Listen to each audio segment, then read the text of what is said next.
Rencana Presiden Jokowi yang awalnya sudah mempersiapkan Mahfud MD sebagai calon wakil presidennya di 2019 lalu namun batal, kembali disinggung Benny Harman saat rapat dengar pendapat soal transaksi janggal 349 triliun di Kementerian Keuangan bulan lalu.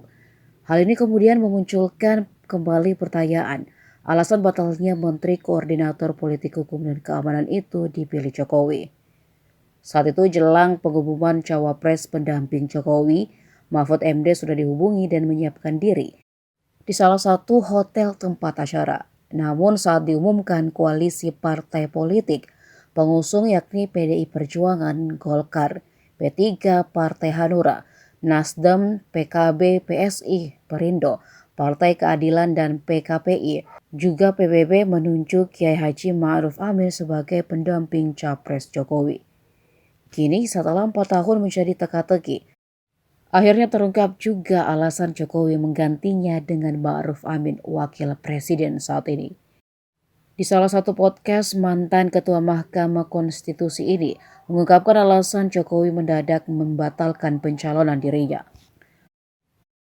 Mahfud awalnya mengaku kaget dan sedikit kecewa sebab dirinya sudah menyiapkan diri. Pertanyaan kenapa batal pun terlintas. Namun setelah dipikir-pikir dirinya tidak kehilangan apa-apa sehingga tidak benar-benar membuatnya kecewa. Setelah itu Mahfud mengaku dipanggil Jokowi untuk menjelaskan. Jokowi mengatakan jika benar dirinya sudah diminta oleh Pratikno, Pramono Anung, dan Teten Mastuki untuk menyiapkan diri. Tapi terjadi desakan-desakan dari parpol karena khawatir terjadi perubahan. Peta kontestasi dari 2 paslon menjadi 3 paslon.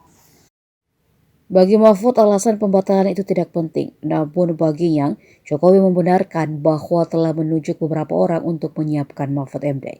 Sehingga parpol mengusulkan diganti agar tidak terjadi sempalan yang memunculkan poros baru di Pilpres 2019. Mahfud pun juga mengakui akan mengambil langkah yang sama dengan Jokowi kala itu.